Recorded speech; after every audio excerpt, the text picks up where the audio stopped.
Trump's tariffs, codifying tax cuts, prescription drug prices, and controversy over Qatar's jumbo gift. Some of the big headlines on the Hill right now. And joining us this morning to talk all about it is Kentucky Senator Rand Paul. I want to start with tariffs. I know you're not a fan, but you did say recently if the negotiations made tariff barriers lower, you would compliment the president.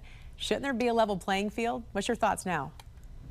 You know, tariffs are a tax, and I'm just an old-fashioned conservative. I don't think taxing trade is a good idea. I'd rather reduce taxes. So if you want to encourage American industry, let's reduce taxes on American industry. If you want pharmaceutical companies to make drugs here that they're only making in China, reduce taxes here.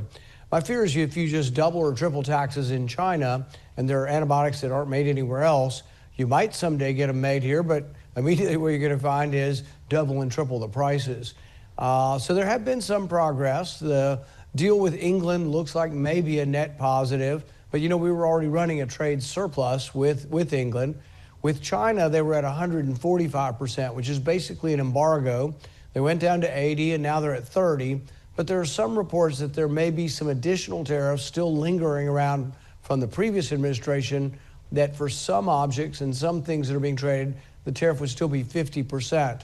What will happen is the public will decide whether they like this as they decide whether or not the increase in prices is worth the idea or concept of fairness. So I think time will tell. Right. We don't yet know.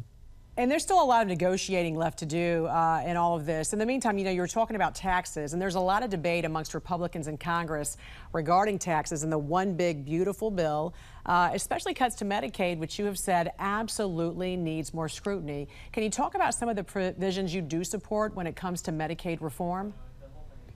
Well, the bill has three parts. One part is to make the tax cuts from 2017 to make these tax cuts permanent. I do favor that. I voted for the tax cuts in 2017, and I think making them permanent is one way of bringing back that low unemployment that we had in the first Trump administration, historic low unemployment. So that I'm for. There has to be spending cuts because we're borrowing nearly $2 trillion a year right now. And so I am for spending cuts as much as the Republican majority can withstand. I have a feeling the spending cuts are going to be kind of wimpy, anemic. I don't think they're going to be sufficient. I think the deficit will still exceed $2 trillion. One of the reasons I believe that is a third component of the bill is raising the debt ceiling $5 trillion. This has never been done before. It's an historic amount. It's an obscene amount. It's something that is not conservative, and no conservative should support raising the debt ceiling $5 trillion. So that alone is enough for me not to support the bill. Even though I support large segments of the bill, my fear is that really true cutting is not going to happen. And one indication of that is the president has the ability to send some of the savings from Elon Musk and Doge back to us to vote on. And there's been rumored to be a bill he was going to send back $9 billion. Well, $9 billion is essentially, unfortunately, a rounding error anymore. The deficit is set to be $2.2 trillion this year.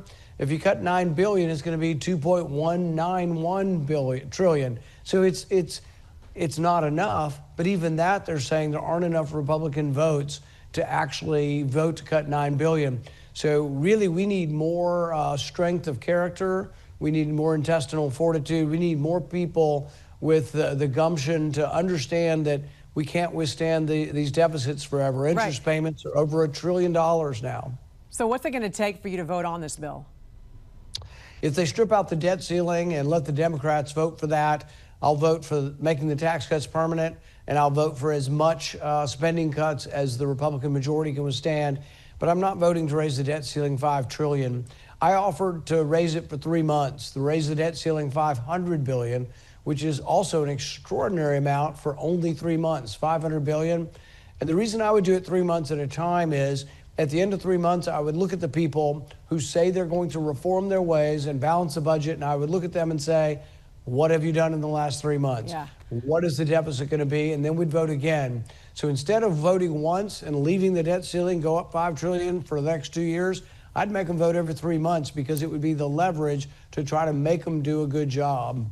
Very quickly, Senator, there's been a question whether Trump should accept a gift of this Boeing 747 from Qatar. Legally, he can.